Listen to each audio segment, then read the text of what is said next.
What is going on, guys? It is Wrestlelamia here, back with some more news. Join us now as we look at the wildest news stories and rumors you need to know, including WWE is hopeful that Bryan will come back, Jon Moxley says he smoked crack, Goldberg shuts down haters, Paige wins Halloween, and much more. Be sure to subscribe and hit that notification bell for daily wrestling videos, and follow us on Facebook for exclusive lists. Now let's do the intro and get straight into our first story.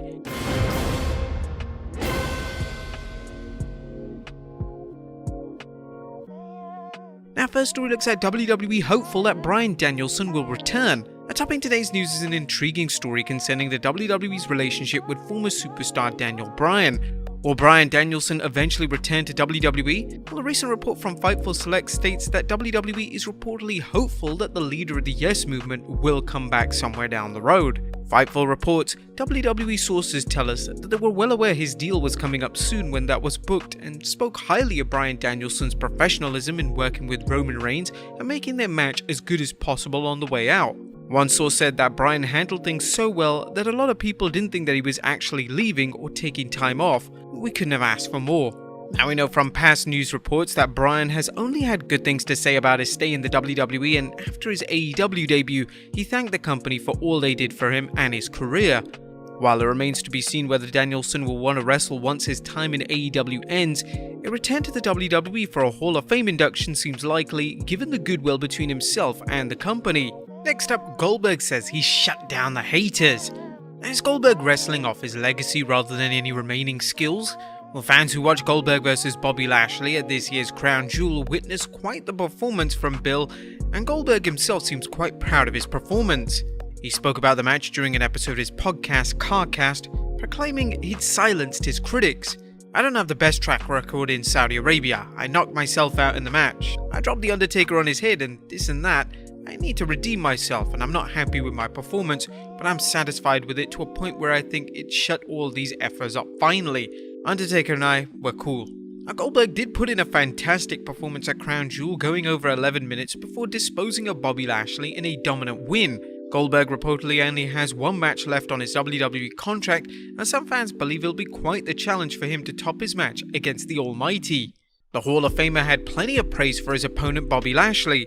If you want to know about me and Bobby behind the scenes, let's just say that Gage Goldberg is Wonder and I's son, and there's no freaking way I would let anyone on this planet touch him if I didn't love and trust him. Bobby's a great individual, and I've waited for years to be able to have a program with him. I'm just honored that he let me do it. It was fun, and getting some payback and kicking his ass at the end was just the icing on top of it. Goldberg said the trip to and from Saudi Arabia was quite the ordeal, but he said it was even tougher for superstars who had to work SmackDown when they returned home. Next up, Jon Moxley reveals he did crack. Now, wrestling iconoclast Jon Moxley's memoir Mox debuts on 2nd November, and it's already quite the sensation thanks to some leaked excerpts. One of the biggest items being discussed is Moxley's revelation that he smoked crack. In the introduction to his memoir, Moxley writes about achieving all he's wanted out of life, but reminding readers he's not offering a path to success. Instead, maybe this book serves as a guide about what not to do. For instance, don't smoke crack.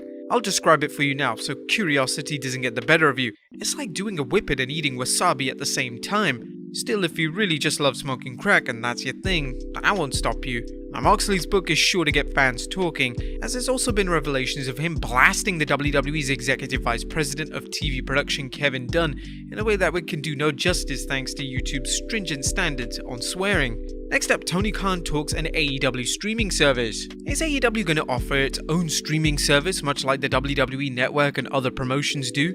AEW President Tony Khan discussed this during an interview with Monaco's Streaming Film Festival, saying, "Barstool Sports asked me about it, and there's great demand for it. I'm excited to talk more about it because we're building each week a great library of content. It gets better and better, and we can provide more new content, so I'm excited to tell the people about that, but it's still something that we're working on." As AEW continues to grow its library of footage and the opportunity for obtaining other footage comes into play, such as the rumors that Ring of Honor could sell its video library, the chance for an AEW streaming service seems more and more likely. Next up, Renee Paquette reveals her private Instagram account was hacked. Now, add Renee Paquette to the list of celebrities who've had their social media accounts hacked. She tweeted the nasty news saying, Cool. I have a private IG account for friends and family to see my daughter, and someone hacked into the account. Now I can't get back in. Good job stealing pictures of a baby, you complete and utter loser." and considering the number of creeps and trolls online, this sadly comes as no surprise. Next up, a Concussion Clobbers an AEW star.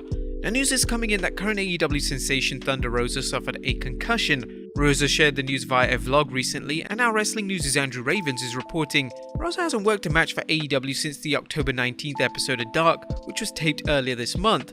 This is where she teamed with Red Velvet and Chris Statlander. It should be noted that she defeated Joey Threat at the AEW Hell Hath No Fury event last night on 30th October, so she's been cleared to wrestle again. Rosa has been announced for the TBS Women's Title Tournament, where she is set to face the winner of Anna Jay vs Jamie Hayter on AEW Dynamite this coming Wednesday night. Now, fans know how rough that life in the ring can be, and Thunder Rosa's comments on her vlog convey the idea that she understands the need to take care of yourself after a concussion. Rosa has definitely become one of the highlights of AEW's women's division, and it seems like it's only a matter of time before she wins championship gold. We wish the talented grappler a fast and full recovery. Next up, Cain Velasquez reveals why WWE released him. A former two-time UFC heavyweight champion, Cain Velasquez, caught the wrestling world's attention when he joined the WWE. Unfortunately, Velasquez didn't last long in the WWE, working a brief bout against Brock Lesnar at 2019's Crown Jewel before being released in 2020.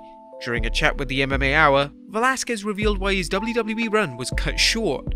Primarily, it was because of COVID. They had to just drop a lot of their roster in order to keep their core guys in, and I just wasn't developed enough. I really need to sit down and really practice on that style of wrestling for a while, just develop it a lot more. That wasn't the case. It was more like I just didn't evolve in that way. Velasquez said he has no hard feelings towards the WWE and pointed out how much they helped him. He also discussed his short match with Lesnar and whether the squash loss to the Beast affected him. It is what it is, man. Again, that was just me going into it and really just trying to figure out what it was. It was all thrown at me at once. I was there for whatever anybody needed as far as to help me build into whatever they wanted me to build into. That didn't happen on this turnaround. I'm sorry to anyone who got let down. That didn't serve me as well because I expect a lot out of myself. I expect more from myself. Now, although WWE fans were hoping for more matches between Velasquez and Lesnar, who battled during their run in UFC, Crown Jewel was their only WWE bout. Velasquez seems focused on what's next for him in wrestling rather than dwelling on the past. What did you think of his time in WWE? Let us know in the comments down below. Next up, Sheamus injury update. Now, 2021 was a good year for Sheamus as he became US champion, but unfortunately he hasn't been so lucky of late as he suffered a broken nose not once but twice, requiring surgery. While Sheamus has been off television for some time, a recent tweet from the WWE UK account reveals he's returning for the WWE's upcoming tour of the UK. Sheamus is scheduled to battle Finn Balor, which should make for some magnificent matches. It'll also feature a triple threat match for the NXT Championship as Tommaso Ciampa defends the belt against Braun Breaker and Sami Zayn. And finally, Paige wins Halloween. And last but not least, former WWE superstar Paige has won Halloween this year as her costume blows away anything worn by her fellow superstars. She tweeted a photo of herself, complete with a hole in her stomach that you could see through, along with the message, "Virtual high five if you can guess what I am. Happy Halloween." Savvy film fans quickly deduced that Paige was going as Helen Sharp from the Meryl Streep movie Death Becomes Her. But while her costume drew plenty of attention, there were some imaginative costumes posted to social media, including John Morrison dressing up as Dave Meltzer, and Finn Balor and his wife going as Triple H and Shawn Michaels. Which one had the best though? Let us know in the comments down below, and I'll see you next time with some more wrestling content.